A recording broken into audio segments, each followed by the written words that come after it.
G'day listeners and welcome back to another episode of the Keeper League podcast. We're the AFL Fantasy podcast that doesn't talk about the superstars. We only talk about the lesser knowns and the players who are going to bring value to your draft and Keeper League teams. My name's Heff, and this week on the show, returning guest Aaron Bryans from ABC Grandstand SA and the AFL ABC Commentary Team. How you going, mate? Good to see you, Heff. Yeah, I'm great. It's exciting to have footy back for another season. I will admit, Saturday night I got halfway through the Port Collingwood game, and I know it was one-sided, and that's probably a factor. Yeah. But I feel like I wasn't conditioned. Didn't have a proper pre-season, and you get halfway through and you think, gee, I'm a little bit tired. Yeah, I get you. Yeah, staying up late. I thought you meant the opposite thing. You just didn't want to watch Port anymore, so you changed the channel or turned it off. Unfortunately, I couldn't get away from it. But I guess the perk of that game was, it was a Collingwood home game, so every goal at least was celebrated. And it was the same on Sunday with the Crows. Yeah. So when you want to blow out, at least it's the home side that's winning. Yeah, I don't know if I could say that much as a Port supporter, but it's pretty brutal. Admittedly, I turned it off halfway and we switched over to the Western Bulldogs game. But we'll talk about that more a little bit later.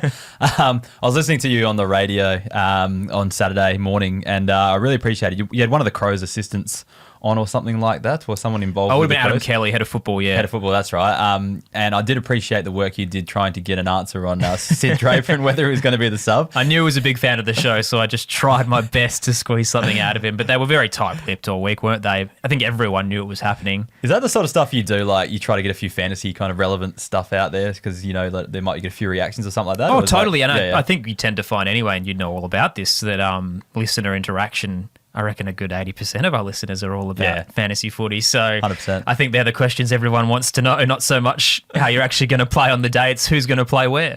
Yeah, absolutely. No, I had a good laugh in the car as I was listening to that because I knew there'd be a bit of fantasy kind of inspiration behind that question. And he played it with a straight bat as well. He just gave you nothing. He said, nice try or something like that. Yeah, it was worth a shot. That's all right. We'll keep trying. Anyways, we'll get into the round one recap. What were your overall thoughts of round one? Like anything happened that you didn't expect? I guess you're a Tigers man. You would have been up and about on Thursday night. Moon, yeah, I was screaming because again, like this was a year where we'd been labelled as bad as Fitzroy, and already I've kind of had a moment that I didn't think I'd get through the whole year. So I'm kind of satisfied now. We're round one in, and I'm like, yep, cool. It's been a great season. Let's tick that off. But it was tremendous. The kids were great, and I even thought in the first half I was texting all my mates. We were down 40 points or whatever, and I thought, they still look really good. It's just there's a couple of fumbles at the end of chains, but I was really impressed and kind of bullish about where they were heading. And then, to actually get the win was remarkable. And the round one as a whole, I think, again, you don't want to throw the baby out of the bathwater too early because we've got 24 weeks to go, and Brisbane were poor early last year. Correct. And they won the whole thing. But Freo were miserable. Port Adelaide, I've lost total confidence in. And again, even if they make the finals, it's going to be the same old story of the flat track bullies who can beat the lesser teams but can't actually beat teams above them. Yep. So Port and Freo, I'm off. West Coast was expected. St Kilda's going to be a bottom two side. Yeah. They're the little things that just confirm a couple of, expectations. But it's still very early, so I don't want to get too ahead of ourselves. All right, we'll go back to the Richmond versus Carlton game because there is a few players. We're trying not to get you too excited in here, and we'll make sure we don't spend too long on here. But first one I want to talk about is Jack Ross. He had 114 points. I just found his role a little bit interesting. So, he kicked a couple goals, and every time he kicked the goals, the camera would pan to, the forward group having that little meeting, and he would be in that group. So it looked like he was starting forward quite a little bit, but then when you watch the actual play, it felt like he was around the stoppages and all that sort of stuff as well. So what were your takes? What's your take on his game? Is this kind of scoring sustainable for someone like Jack Ross? I think so, yeah. I grabbed him in my draft league purely because, again, Richmond's midfield is so thin. Dion Prestia, whenever he comes back, will just do a soft tissue again after two games. Jacob Hopper's just as bad. He could go down any minute.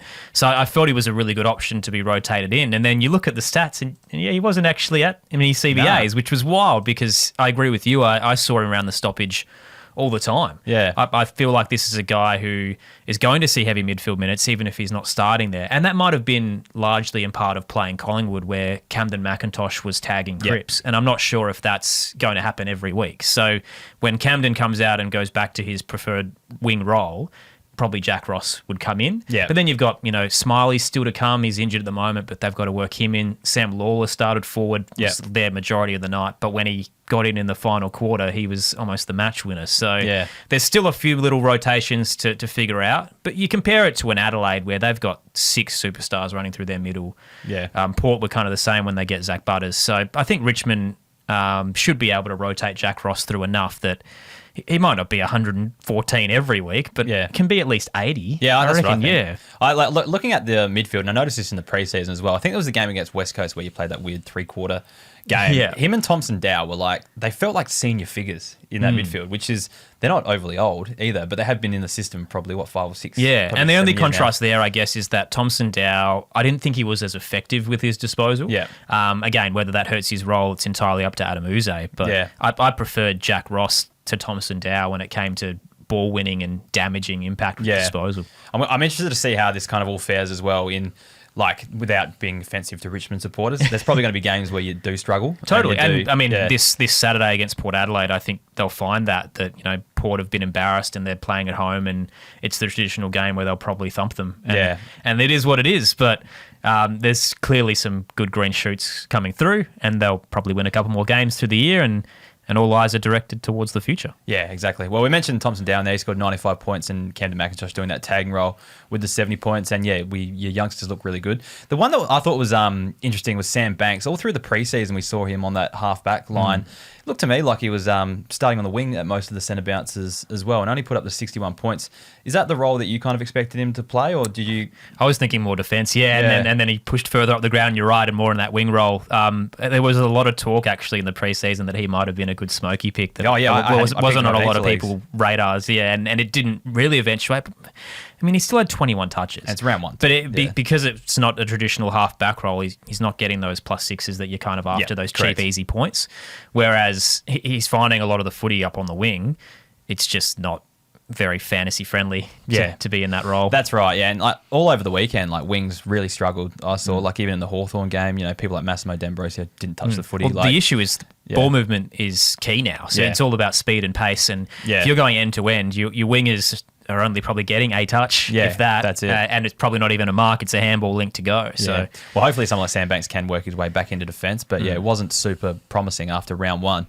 Onto the Carlton side of things, the poor miserable Carlton supporters out there. Adam Chera looked kind of back, 97 points.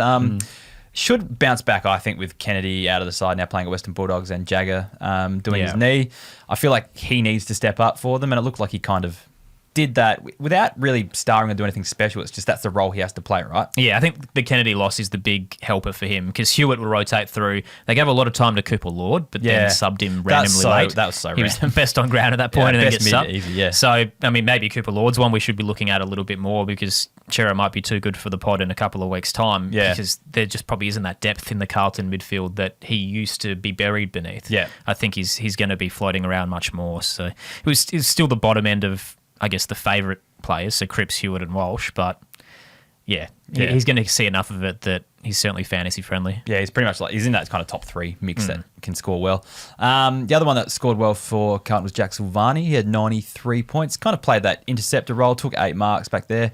He's listed as a forward. That's obviously an interesting thing. I don't see him changing from that role. No, the only flag, I guess, is they did flip him forward late to try and win the game, and he had a couple of really good opportunities that had me panicking. So whether or not the Charlie Curnow injury, which again, he's supposed to be back as soon as this weekend, so I don't think that hurts him. But if Curnow goes down again or Mackay does, that's probably the only flag that maybe he would flip back to a forward again. But in that defensive role, he looks great. Yeah, I agree.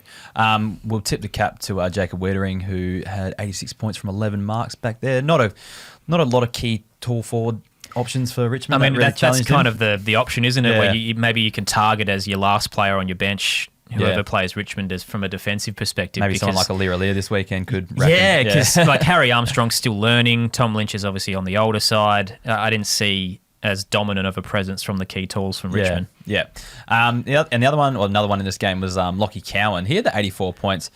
Is he the one that's going to step into the Newman role? Because we saw Ollie Hollands back in there, really didn't really light it up. And, he was pushing forward, got forward, kicked the goal as well, kind of more attacking than we've used to seeing Cowan. Do you think this is something we could see from him in the future? It's a great shout. I hadn't thought about it, to be honest. And then you look back the last few years, I really liked Ed Cowan when he not so much from a fantasy perspective, but great player. So maybe he is the one that does fill that halfback void, and that leads to some better scoring. It's just in my brain, he's been the more defensive one for them. You know what I mean? But like knowing his underage kind of stuff, he was like a pretty attacking halfback flanker down in Tassie. Good flying height as well. And exactly. So maybe they're finally trying to utilise that. It's just one to watch, really. He was available in the Shiva waiver wire, so I picked him up this week.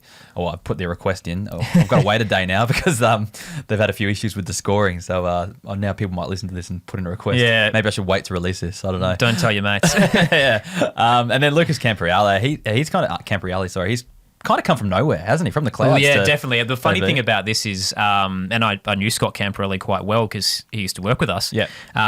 Ben was the better of the two for a long period of time. And even, I guess, maybe 2 years before they were drafted, there was a larger gap. It was very clearly Ben, and Lucas was the developing one. Yeah. And that is closed to the point where in their draft years, they were both quite exceptional in the state league comp. Yeah. And then Ben's just been injured. So Lucas has cashed in on the opportunity he's got in round one. I think there's still a little bit of flags around him in the sense that he got 6 touches early, but none of them were great. I think they were a little bit errant. But he's young. It was a big stage. Like he's found a lot of the footy. I can't see them dropping him. Yeah. But maybe he moves back to more of a sub this weekend. Well, that's the thing. Like you mentioned Ben and Lucas. Like I reckon Lucas was a bit. I know the injury, but Lucas was a bit more.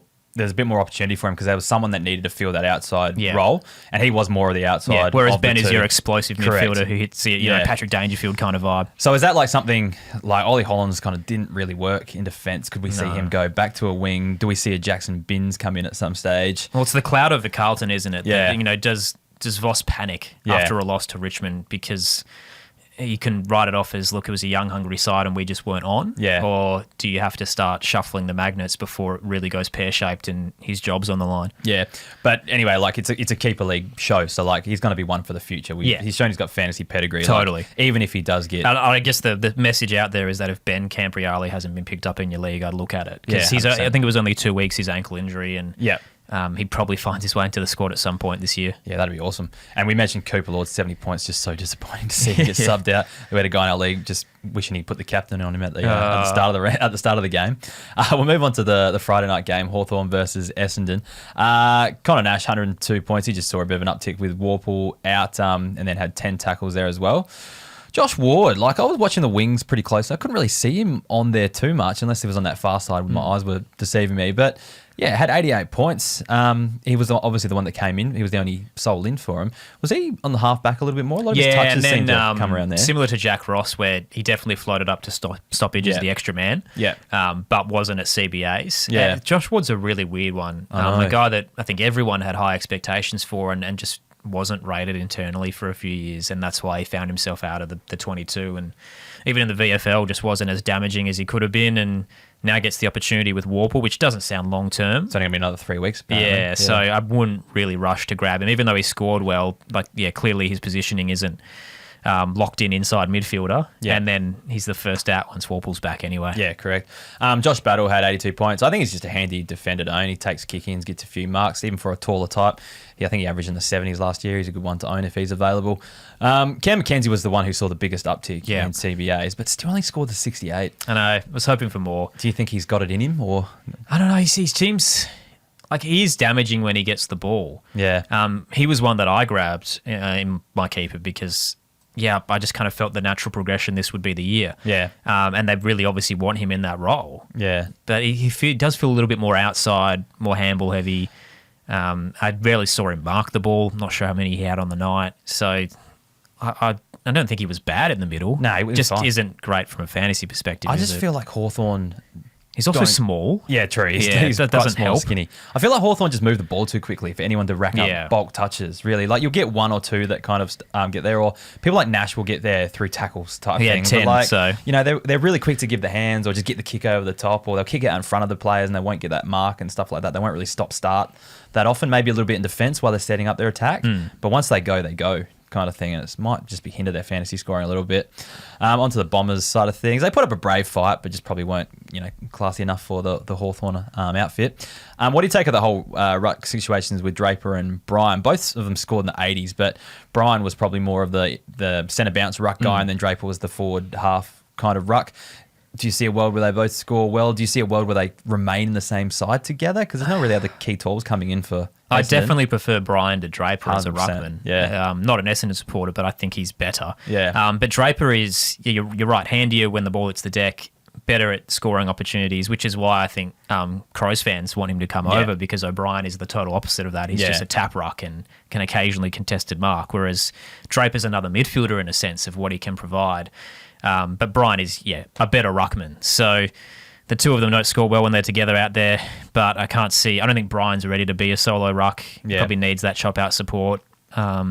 And Draper needs to play forward whilst they don't have a lot of tall timber with the injury to Peter Wright. Yeah. Yeah, it's. I think they're going to have to play them together. And look, I think Nick Bryan can definitely average good numbers. Yeah. I'm just not as sold on Draper if he's in that forward role. Predominantly, that's all. No, Bryan's a hit-out machine. That's the thing. So, Meek didn't have the best of nights for Hawthorn. Yeah. Maybe it's a matchup thing to target for Bryan if you can. Yeah, maybe. Yeah, or just maybe coming up against the two of them might hinder a few rucks out there and just something to think about.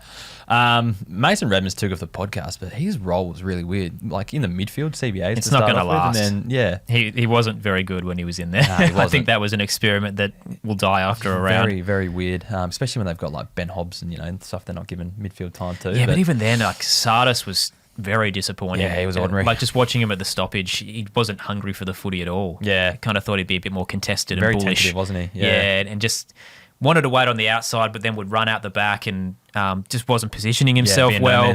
Always felt like he was on the wrong side when the ball came out. Yeah. So, I don't know. I mean, Setterfield's another option that hasn't been in the 23. And do they pull the trigger on Hobbs and Sardis and say, look, one of you comes out and he comes in? I feel like Setterfield could play that role that they were trying to get Mason Redman to play, like that kind of defensive midfielder type thing. Yeah, he loves his tackles, Setterfield, so I wouldn't be surprised if they pulled the trigger on that. But for some reason, I mean, Essendon fans might know better than I do, but Setterfield's just been in and out. Yeah. I don't know why they haven't really backed him in as much as I thought they would. It beats me as well. Dylan Shield had the 78 points. What was your take on him at half back? We've been saying in the preseason he's got a fair bit of Alex Sexton about him in this role. I love that. Do you see it lasting long term, or what? I was all in preseason. I thought, the half back role has seemed to rejuvenate him, and I didn't pull the trigger just because financial and trying to feed in enough mid prices. And then early doors he was going nuts, and I thought, this is it. Dylan Shields, finally about to be the superstar we remember. Yeah. And then he just slowed right down, whether that's, Hawthorn piling on the pressure, the lack of ability to kind of take uncontested marks. He only had 3 on the day. Yeah. I think the role is good. Yeah, the role's great. There's a lot of Bombers fans out there on Twitter calling for his head, just a few disposals and stuff like that. He's always been like that, Dylan Shields. So I don't know, if this is going to... I mean, you can't move into the middle. I think it's this or... It's the end for Shield, right? Yeah, pretty much. I think this has got to work. The last possible solution for him. Yeah, I just feel like they might throw Martin back there eventually, even though they want him forward a ball and he's more damaging. Which is a shame because Martin with the forward status would be 100%. Tremendous. Yeah, but that might not happen as well. They might persist with this as well. They've got options, Essendon, like in it's just his ball use, isn't it? Yeah, that's the part that burns you. Yeah, and then Archie Roberts had 75 playing on the wing, handy for a defender playing in his 5th game, but might just not hold the defender status for long term. That's all. So that's probably one to think about if you've got him in your side.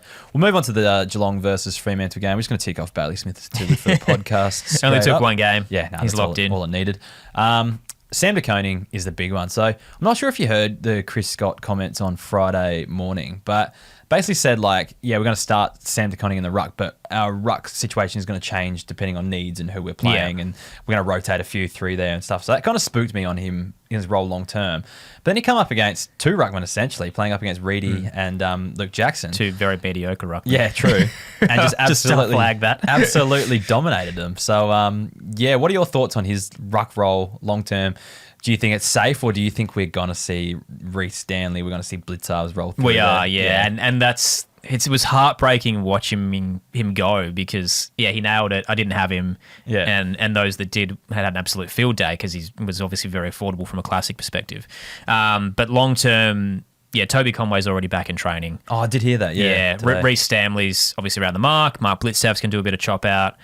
And I only saw the first and last quarter because I was flying to Melbourne at the time. Yeah. I just felt that Reedy was no good. And I thought Sam de Koning had a really good day. And then we just got to see how he actually goes against a better ruckman. Yeah, and we have seen that in the past, for a few games. Which is it's annoying because you don't want to miss the boat on a guy like this. Yeah. If he can continue to score the way he has, it'll be incredible.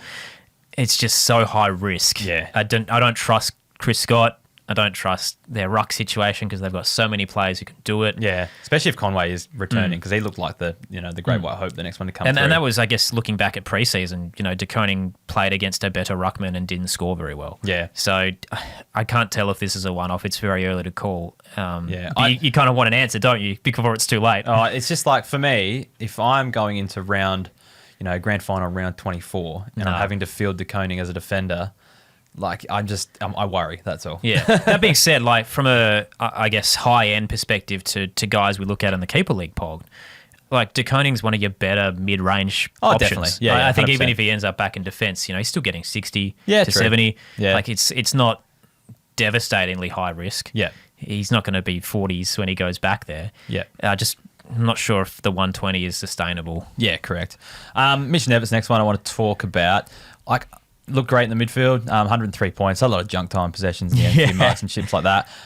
I just don't see anyone pushing him out. I don't know who comes into that midfield for him. The only thing I can think of is maybe Dangerfield later on if they really need some clearance work to happen or something like that. But I just can't see him being replaced by anyone. No, Atkins still had heavy minutes. Yeah. Tanner Bruin's not coming back anytime soon. Yeah, exactly. Whether it's the finger or whatever else is going on with him, but he's not coming back anytime soon, I think. So Jai Clark's maybe the only other one. Yeah, they started him sub. Yeah, and that was the funny part was I thought Mitch Nevitt all week was going to be sub, and that's what cooled him for me. Yeah. And then as soon as he was starting, he even had a little bit of a slow start to the game, and you're right, kind of racked it up in junk time. Yeah. So I don't think he goes anywhere anytime soon. And that rotation looks pretty safe. Because there's, Dangerfield does need that extra kind of rotation. Bailey Smith only had 26% CBAs, so maybe he's going to build that up. Maybe they're getting him ready for that. So but Stewart was so heavy; he's probably one that comes out in that sense. Yeah, I'd take him out before Nevitt because he's more suited across that half back line. And then there's probably Jack Henry as well. I think he went big in this game. Yeah, which is probably more Freo than.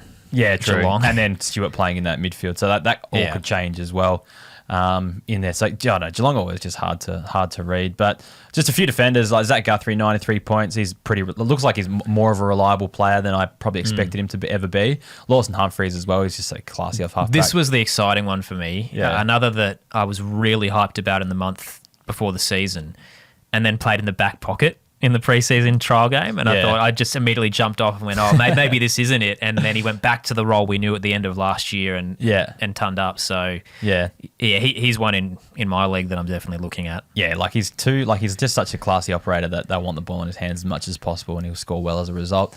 Dangerfield looks like he's going to get DPP playing forward, but he just won't score as well as the forward. But I still reckon he has some value because, like I mentioned, one or two midfield injuries, he probably goes straight back in there. Probably gets injured himself when he does that. But I think he still could put up some decent scores as a forward later on. Frustrating though, because when he was in the middle, he was scoring really well, and then just disappears. And I was on the plane and I'm updating my app. I'm like, where is Danger? What's happened? So but it looks like he's starting forward enough to get that DPP status. Onto the Freo things, like the biggest one I guess is Jaeger O'Meara had the 99 points, playing a mid forward role, but I'm not sure what to make of this because Hayden Young's out, and at the end of the last year we saw Hayden Young kind of playing an inside mid going forward role at the end of the season. But then also Fife plays this exact type role as well if Fife does come back in. I think he was playing a waffle trial on the weekend. I don't know. Can you trust Jaeger? I don't think you can you? I don't know. Matthew Johnson they gave a fair few minutes to, and he could come out. Yeah. And Nathan O'Driscoll saw a lot of stoppage time 23 when he's probably going to go back to the wing. So Hayden Young will come in, and there's a few options that could come out which will save Jaeger O'Meara. I mean, he was only in there 24% of the time. Yeah. So it's still pretty good return for the mix that they ended up running through that middle. Yeah. I look at it like he was kind of in the Fife role and Matthew Johnson was kind of in O'Driscoll got a huge uptick with Hayden Young out. So, there's also Will Brodie and Jeremy Sharp, where have they gone? Yeah. Sharp was out. I didn't really touch it too much. But O'Driscoll is someone you can just chuck straight back out in that wing and he's fine out there. It's the Matthew Johnson one because he scored 89 as well. Murphy Reid, will Murphy Reid eventually move in as well? It's a tricky one. The point I guess we're trying to get to is it's very hard to trust any of the Freo midfielders without seeing everyone in there fully fit and what they're going to do with Fife and all that sort of stuff. So like essentially take it with a pinch of salt. Like I really do like Matthew Johnson on the inside. I think that's the kind of role he needs to play. He's much better than playing out on the wing for that Freo midfield. But it's just like there's just so many midfielders in that team that are all quality and you can't fit them all in. And you got to get game time into them as well. Exactly. So yeah, just kind of take it all with a pinch of salt. And but it was good to see him score in a game where they got convincingly beaten.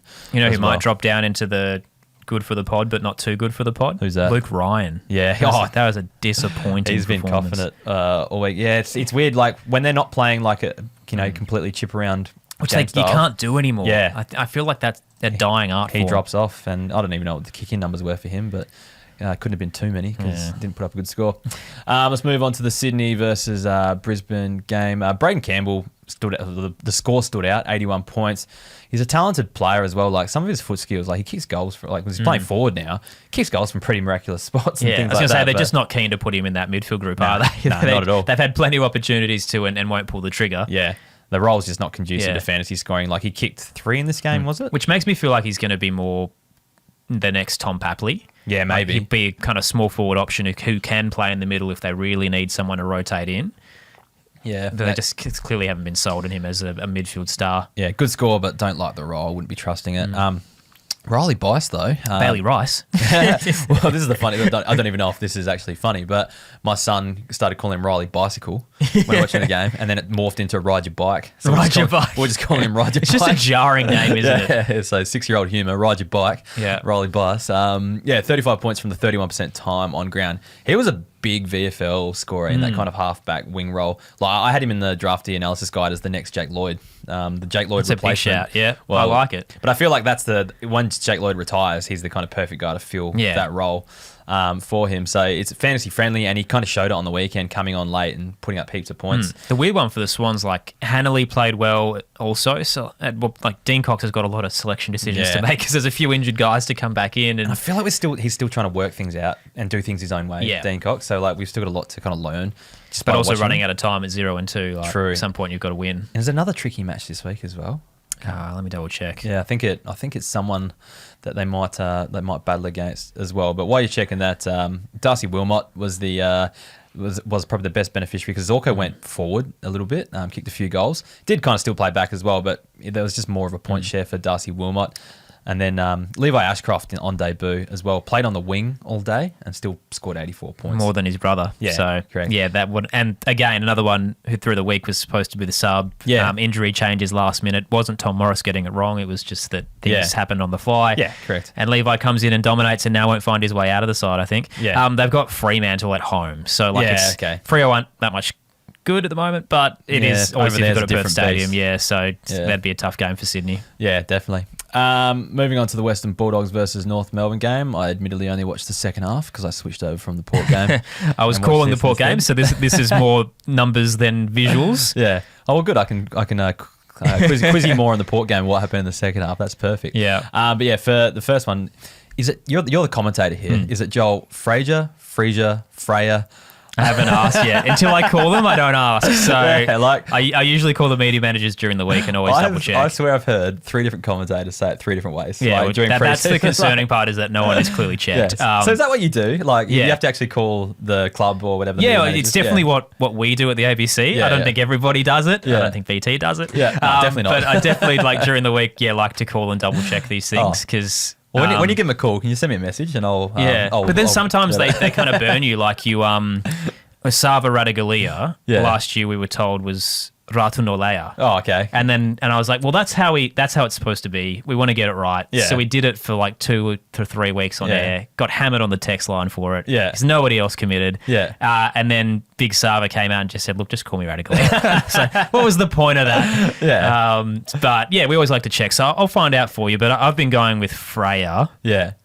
But see, what probably happens there is the media manager goes to Sava, asks him how it's pronounced properly. Yeah. Goes back to you and he's like, no, but I don't actually care how it's like. Yeah, exactly. that was Camporelli. When Scott Camporelli worked with us, he said, I'd prefer Camporelli because it's just easier. Yeah. But it's actually Campriali. Well, yeah, there's big talk about that. But anyway, I'm going to go with Freja because I reckon that's how I've heard it the most kind of pronounced. Well, who called it on the weekend? Oh, I can't remember. It's the Fox lineup. So if it's any of Hutto or Howie, I'll go with them. Yeah. Anyway, 103 points.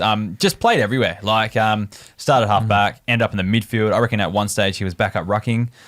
Went forward, kicked a goal. I think that was out of the midfield though. But 103 points for a guy that was like touted as like the classic hype guy who probably won't. When Bailey Dale comes back, he's going to be terrible. That sort of stuff. And like I never subscribed to that because I looked at like rounds 1 to 5 last year when you had Johannesson, you had Dale, and you had Ed Richards all playing in defence, and they were all scoring well. Like there's the scope for multiple players, defenders to score well. Like even at North Melbourne, we saw the same last year as well. I think the perk with this one as well is Ed Richards is now a full-time midfielder. Correct, yeah. So that half-back line is more open to rotation. So, Bramble will go through there, but Freya... Harvey Gallagher, I think, goes back there a bit now as well. Yeah, so like he's still going to get his kind of little chippy marks, but also rotate through the middle, which is kind of the best of both worlds. I feel like the midfield role might die down when everyone comes back. Yeah. But you probably prefer him on half-back anyway. Like, when I heard that he'd been training with the midfield last week, I was a bit worried. Because I want him on the half-back. I wanted the chip. I wanted him to not have to be accountable as accountable for someone.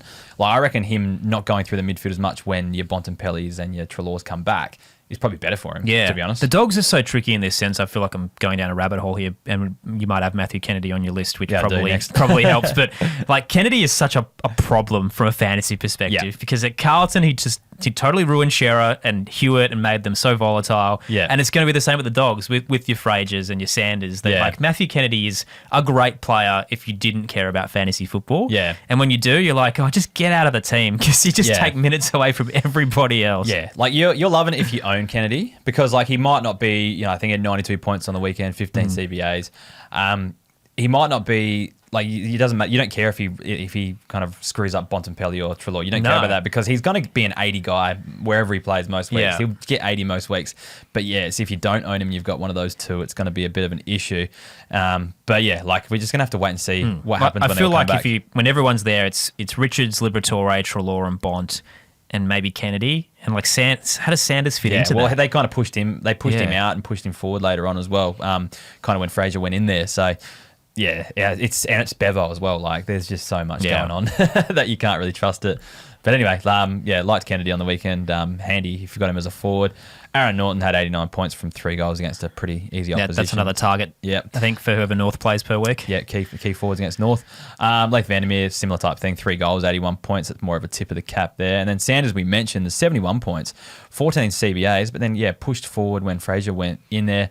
I'm just worried that if he's not a full-time mid now, when will he be? Type thing. I was trying to call the Port Collingwood game, and all I could see on my phone was all of our league just panicking about Riley Sanders because most people had picked him, and he'd obviously started slow and managed to navigate his way to a 71. So like it's not terrible. No, it's not confidence boosting, is it? Yeah. And I did mention my boy Harvey Gallagher had 66 points in the halfback role. Looking forward to him to get back status because I need another defender. But anyway, on to the North side of things. Jai Simpkin.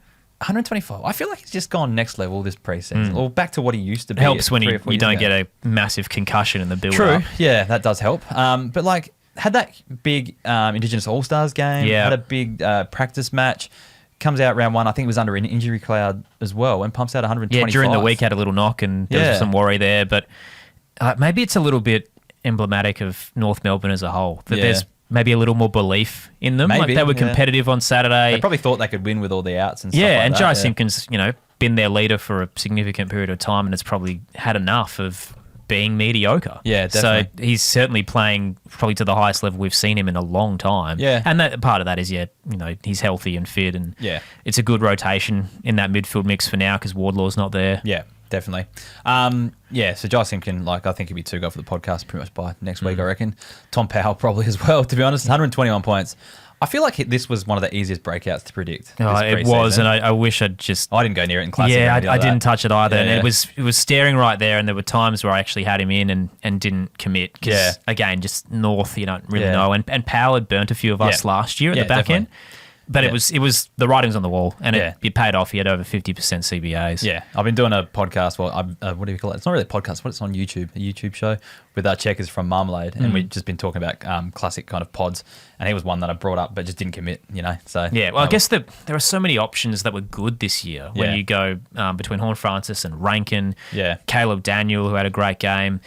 like it just didn't make sense to fully commit to Jai Simpkin because of who was around him. Yeah. But he's going to force his way into that top 6, I think. Yeah. But I mean, Powell as well. Like Powell's just was awesome in the midfield. Cam Zerhardt had 102 points, probably tip of the cap, but like, this could be North getting better as well. Like he gets more service. Yeah. What could have been with one goal 4 as well. 4 behinds. So he could have scored more. So it's just one to look at. Caleb Daniel's going to be too good for the podcast. Kind of skip through that.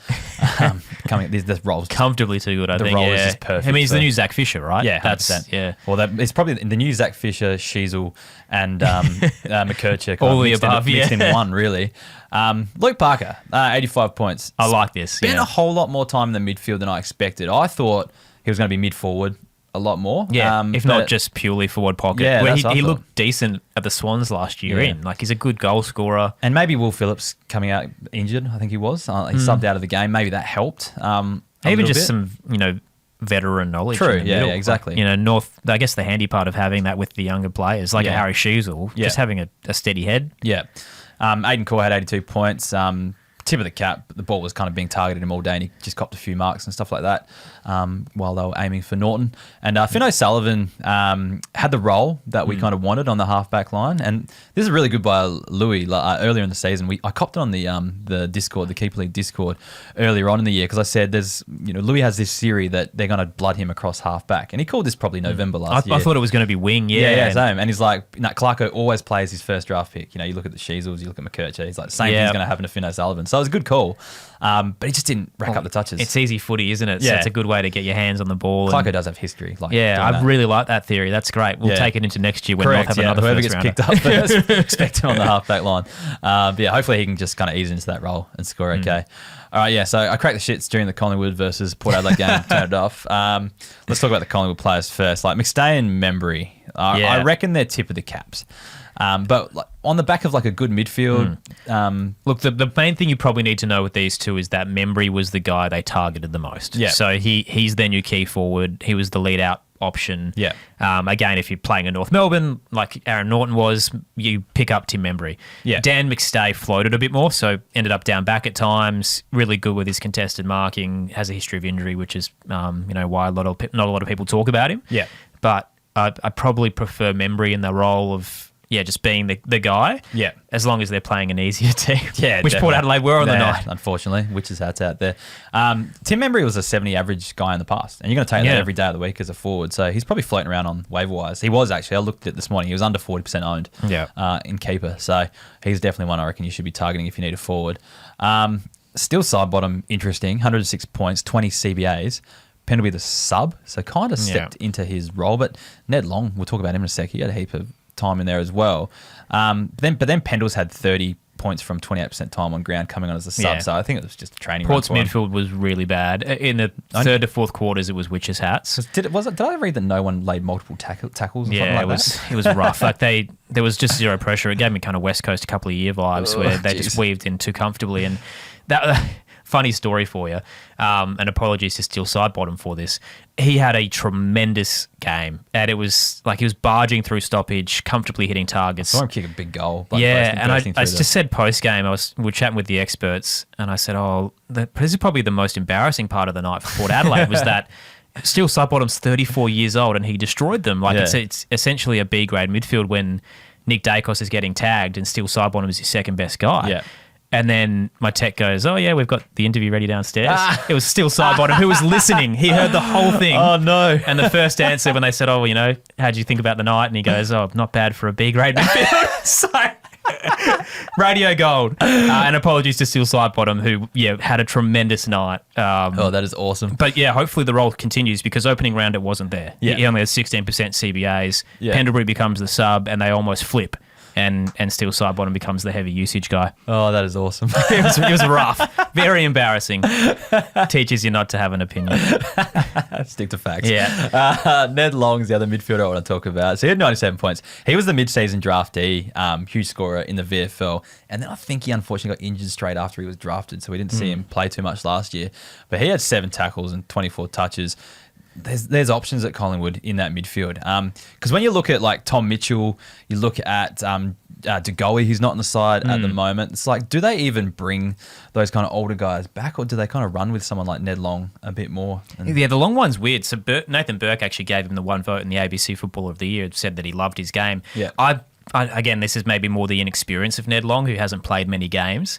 I just found whenever he got the footy, he rushed his disposal. It was a step and he threw it on the boot. But he was in there a lot. Yeah. Like, it was pushing kind of 70% CBA. Yeah. He was there for the majority of the night and found plenty of the footy. Like it was kind of like a Lucas Campriali thing where I was like, oh, look, he knows where to be, and he'll get better. But he probably just needs better ball use. Yeah, definitely. Oh, well, like he's one that has put up good numbers, so I've got my eye on him for sure. Lipinski definitely bounced back after a quiet week last week. He's listed as a forward in AFL Fantasy.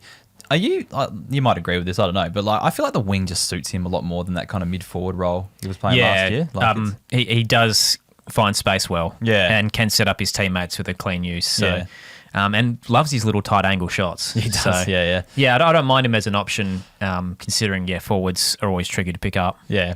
All right, we'll move on to the train wreck that is Port Adelaide. Here we go. As a Port supporter, I am a bit optimistic because I think what I've felt with Port Adelaide a long time is our game plan has been like it cut papers over the cracks. You know what I mean? Like it's high press, banging in, banging exactly, in, banging and like lock it up. It becomes like a bit of a scrum, and it kind of hides your deficiencies. Whereas like now it looks like we're actually trying to work on a game plan that might actually win finals one day, but there's a lot of deficiencies. We've harped on through the show that it's all about clean ball use out of stoppage, but being very quick. Yeah, that sort of stuff. And Port can do that. You know, Rosie Horn-Francis are very good with their hands. Yeah. If you throw Butters in the mix. Yeah. And there's going to be a teething period, an adjustment, as Donald Trump would call it. but yeah, there's going to be a period where like you've got to learn, the players have got to learn this and put it into practice. And they've come up against the Collingwood side that has copped it in the media all week. Yeah, so, they were ready to go and Port weren't. And the part that worries me a little about Port is they can be an emotional outfit, which is, when things get hard, their heads down, they don't really back it up. And that was the case in the second half. Like they just caved. Yeah, exactly. Defensively, they didn't have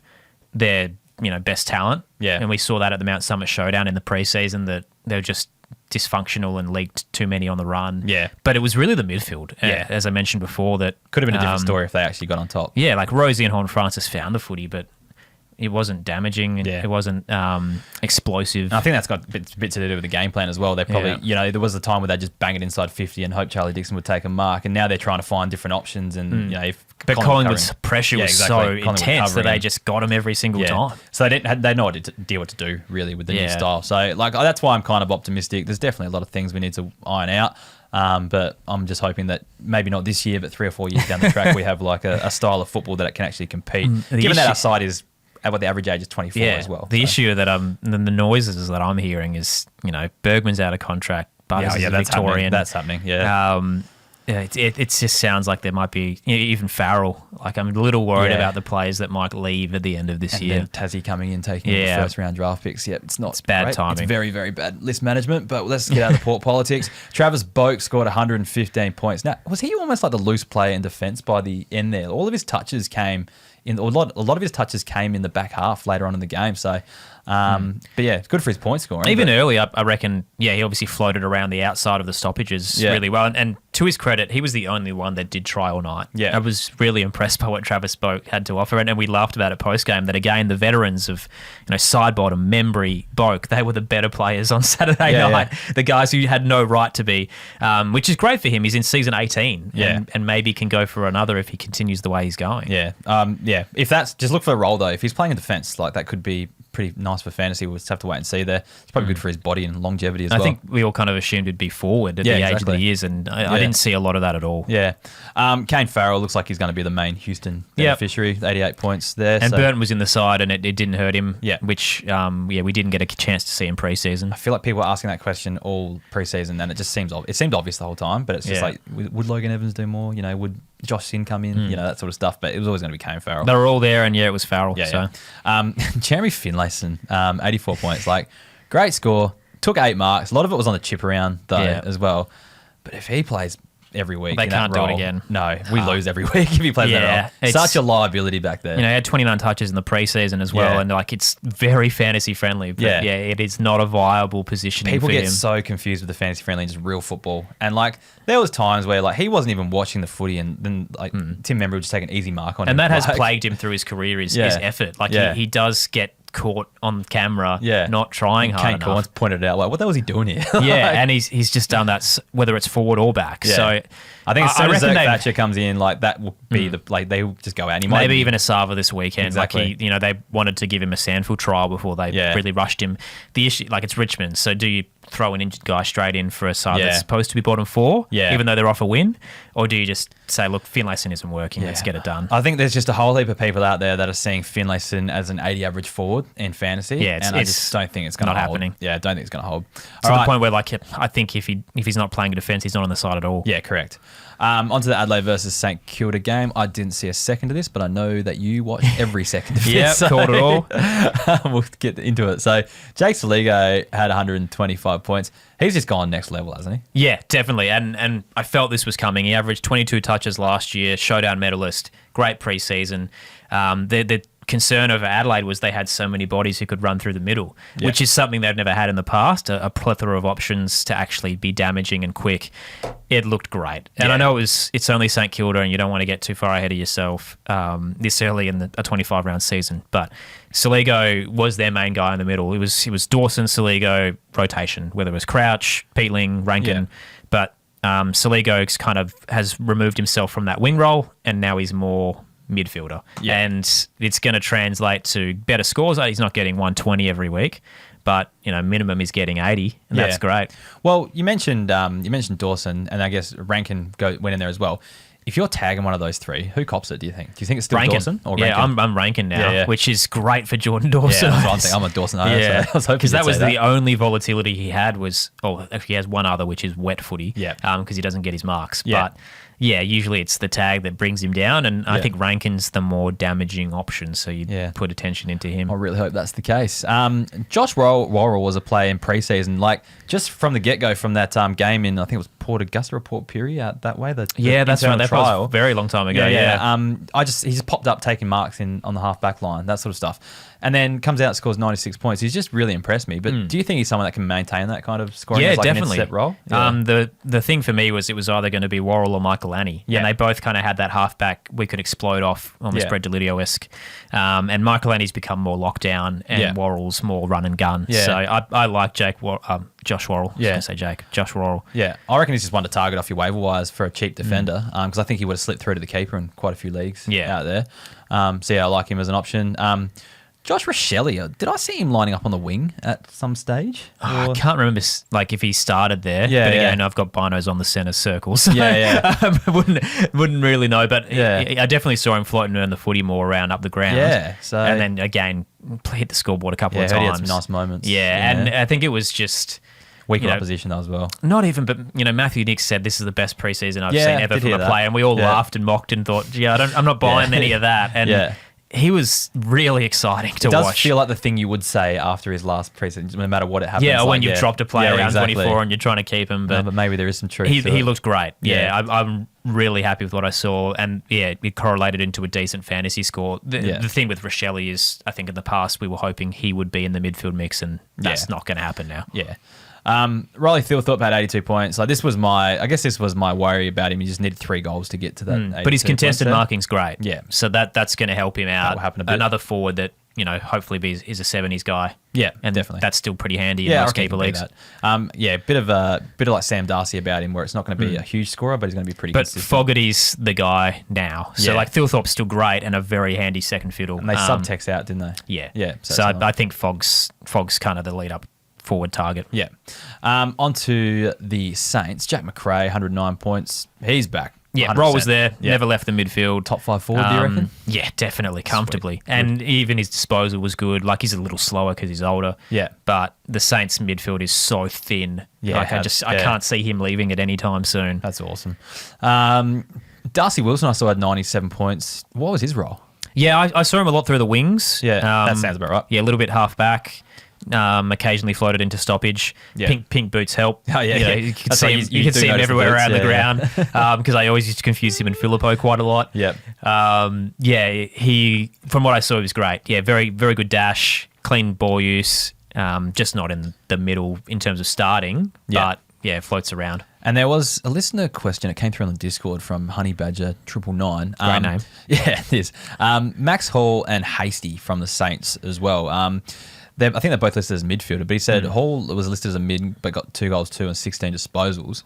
And then Hasty looked like he was playing further back. Yeah. So what do you think of their games? And what was the roles there? I picked Hasty in the build-up because I expected him to play half-back. Yeah. That was where he played in the preseason. Even though he was priced as a rookie, he has had experience in the past, and I really liked what I'd seen. So I picked him. It was the wrong call. Yeah. Max Hall was better. Yeah. What was Hall's role? So he was more half forward. Yeah. Okay. Yeah. So didn't really see much mid time, but set up a lot of plays and then was quite dangerous out the back door on a couple of goal opportunities. Yeah. Whereas Hasty, he was around the mark defensively early, but subbed him out and just wasn't as prolific as I kind of expected him to be, whether that was because of the pressure that was coming in. Yeah. But it's a bad sign when you've got 3 debutants and Hasty's the one that ends up being subbed. I don't know if he's going to be there next week. Yeah, that's a concern. All right, on to the Melbourne GWS game. Tom Sparrow, 96 points. I think with the Alex Neil-Bullen role that they were kind of touting him for, he seems to have stepped into that. I don't know. Tom Sparrow is just someone that we felt like should have gone to another level. Last year, he was one of their main... Especially when Oliver was out. Yeah. And then Petrarca got injured and you thought, it's Sparrow's time. And he didn't really cash in on it. Like, he's very serviceable. He's just not a superstar. Yeah. He's still got the midfield minutes on the weekend. Yeah. It's just the Tom Sparrow that we kind of know and love, right? It's, he's not going to be a hundreds guy, but he can be 70 to 90 if he's really good. If he's playing the Alex Neil-Bullen role, pound for pound, that's an 80 average midfielder we had last year. Well, 80 average forward, sorry. So if he gets a forward status, he could go around the 80 it's mark. just as a mid, you don't really want him. Yeah, exactly. He's probably only worth it if he gets that forward status. I've picked him up in quite a few leagues just hoping for that, so let's pray he gets that. Xavier Lindsay, though, 94 points. I think a lot of people wanted that halfback role he was talked about for earlier on, and it looked pretty evident he was going to end up on the wing after all the trial games. But then you see him on the wing in an actual match of footy, and he's just such a classy player. Didn't look like a debutant, did he? Nah, not at all. It just looked like he'd been out there for years. I think he's going to be, regardless of where he plays, he's going to be, Errol Goulden's a winger, I guess, and he scores well. You know what I reckon it's going to be? He's the new Ed Langdon. Yeah. Because Langdon's going to be more midfielder now. More inside. So Lindsay can play that old role, which was like an 80. It's 80 average, So great. Definitely can do that. Just to pat ourselves on the back and Matt DeCenter on the back, our rookie rankings look very good after the weekend. Where'd you have him? He was 5th on our ranks. Yeah, that's very good. He's was probably moving up to 4th after the weekend. But I think the tricky part with Melbourne was because they had so many debutants all on the bench, and it was a Sunday game, I just couldn't commit to any of them. And missed out. Yeah, correct. Which is a shame. Trent Rivers, 83 points. Doesn't look like he'll have as much inside time, but still copped a little bit of it. Yeah, but we thought he'd be full time. That last preseason game, he didn't really feature either. And everyone kind of left the bandwagon. So, 31%.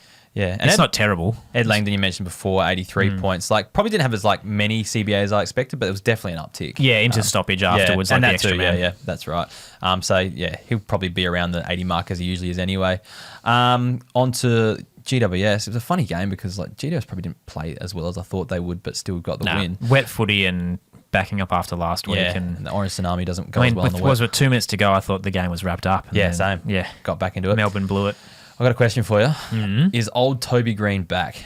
Ooh. 112 points. Went into the midfield in the last quarter as well and really got things going. We didn't really see that much of that. We didn't see that at all opening round either. Back into the guts later in the game. Well, look, the Giants are a team that we expect to be top 4 by the end of the year. 100%. So he's going to get a lot of service.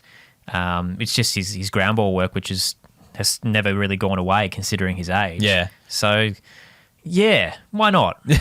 He's back. Yeah. I reckon it could be because last year he was pulling 40s every now and again, wasn't he? I don't think we're going to get that. He averaged under 80, and I think he goes back to being an 80-plus average forward this season. Yeah, so. I reckon I might just stay on the fence at 80. I don't know if I'll go any higher, But that's still like what you need in your forward lines, especially if you're a contending side.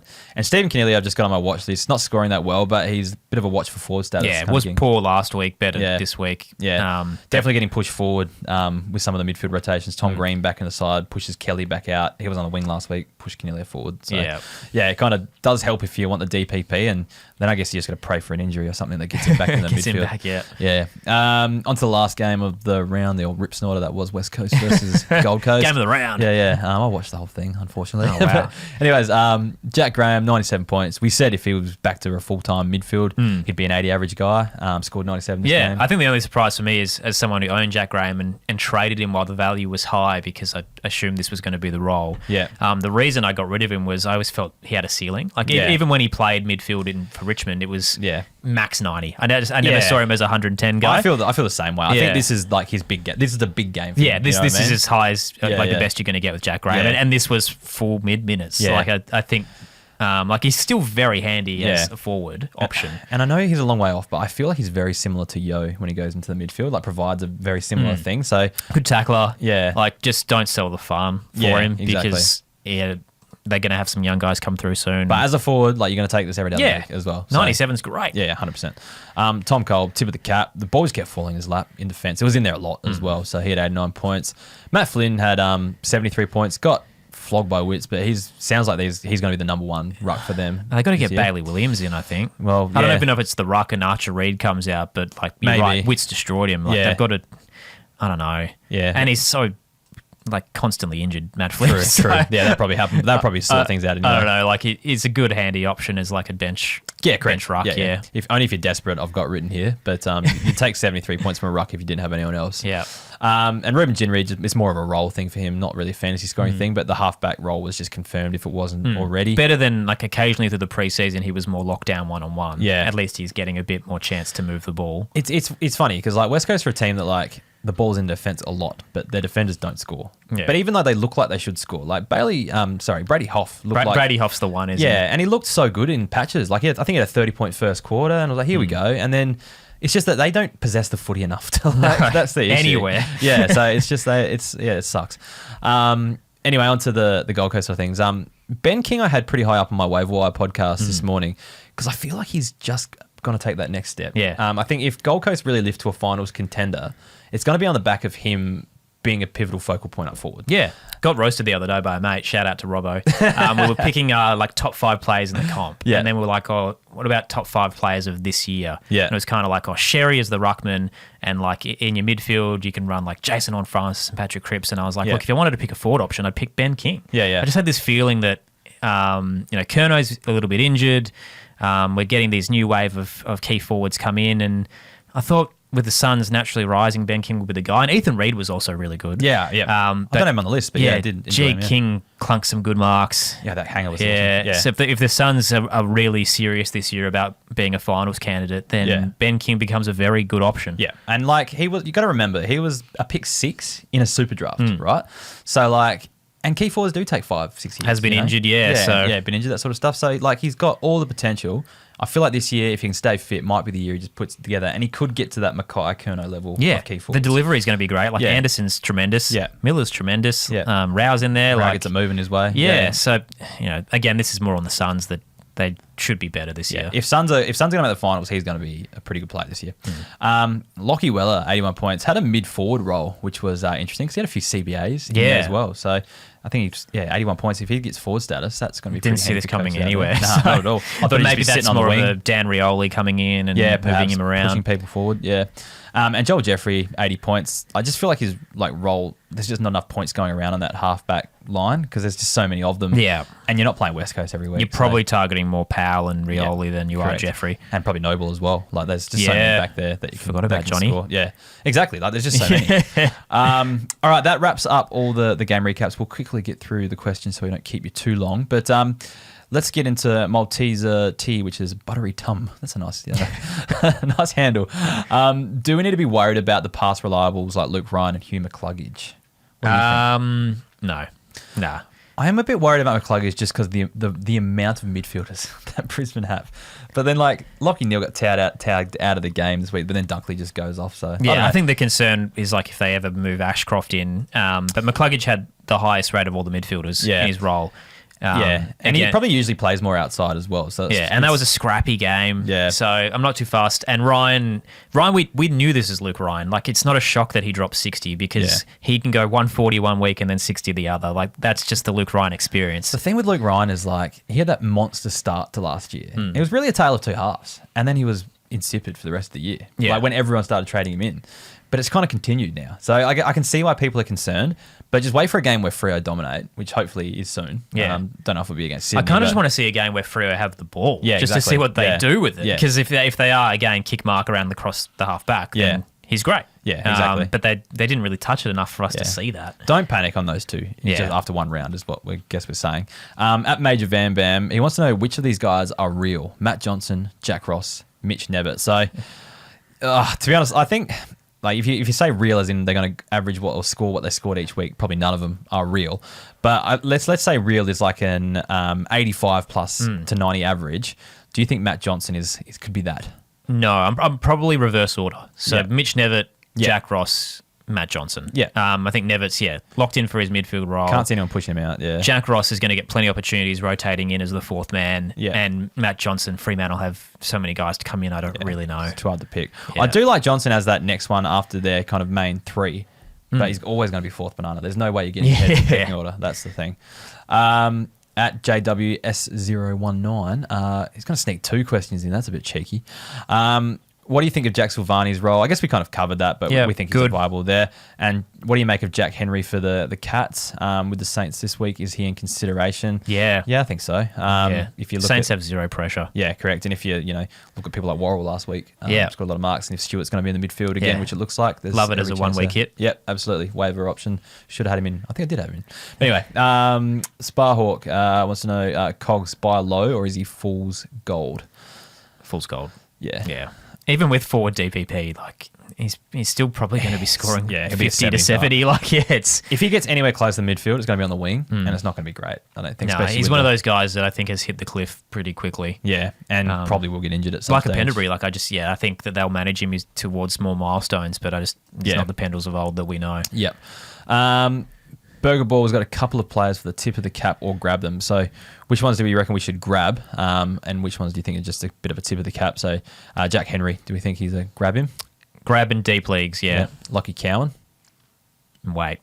Aiden Core. Wait. Max Hall. I like the forward status. Again, maybe deep league, grab. Yeah, and then Mark Keane.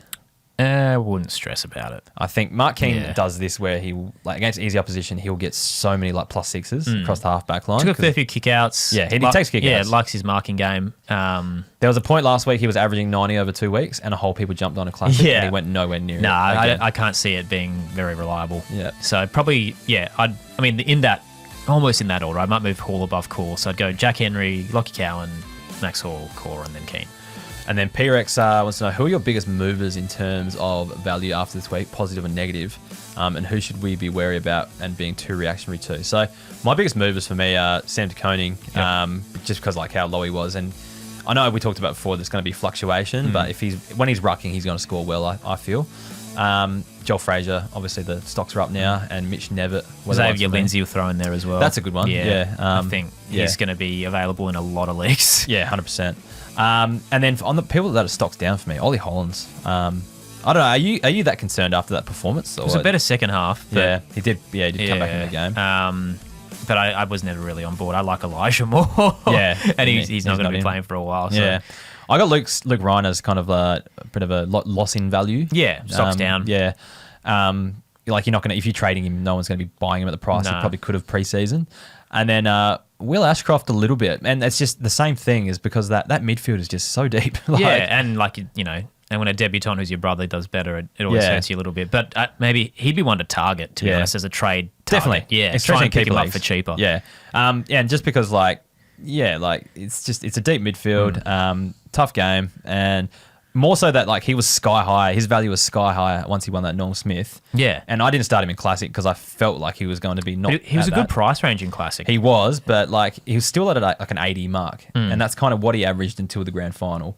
And then he went huge. You know what I mean? So, a couple of other stocks up. Yep. Really like Liberatore. I picked him in Classic. Yeah, I know Trelaw's coming back soon, but I still really liked what he showed. Yeah. And down, Hugo Garcia. Yeah, he was really high before. The role was there, but the role was there in the preseason, and he just kept popping 50, 60, and he did it again. So I'm kind of like, how far can this guy go? Yeah, and he's probably not going to make that much cash in the Classic format as well, where he's really popular. The other ones I've got stocks down on is Elijah Sardis for now. Stocks are gone on Elijah Sardis. So might be a bit of trouble there. Rough. But anyways, that is the podcast done for this week. It's a longer one because it's round one. We've got a lot of names to cover. But thank you, chatty. Aaron. I'm very sorry. No. I'm sorry for keeping you so long, but thank you so much for coming on. It's good to have a bit of an expert in the studio. Geez, you flatter me. Well, our listeners can listen to you on ABC SA if they're in South Australia and Grandstand, but also on the app, right? Yes, ABC Listen app's basically your home. So they've got a new feature this year between the AFL and the extra button, the AFL extra button, because there's sometimes 2 games on. Yeah. They actually have the club logos now. Sweet. I know that doesn't sound very fancy, but for the ABC, that's brand new tech for us. Yeah. So you can see which game you want and pick and choose. So Listen app's your home of it. You can hear every game live and ad free. But also depending on the games that are on the Saturday nights and whatever, like if there's nothing clashing with you, they'll hear you on the national radio circuit as well. So the games that are just sold one out, you'll be able to hear us everywhere. Yeah. And then when there's the 2 head to head, you can go whichever one's not in your state, just jump on the Listen app and you can pick the other. So awesome to have you on. I really enjoy listening to the Grandstand SA show and your commentary. It's good fun. Oh, thanks, mate. It's good fun. No worries. Get around us on Keeper League Pod on all the socials there. Make sure you sign up as a member to help grow the podcast, and get around all the partners that have worked with us throughout the preseason. Thanks once again for listening, and we'll talk to you next week. Beauty.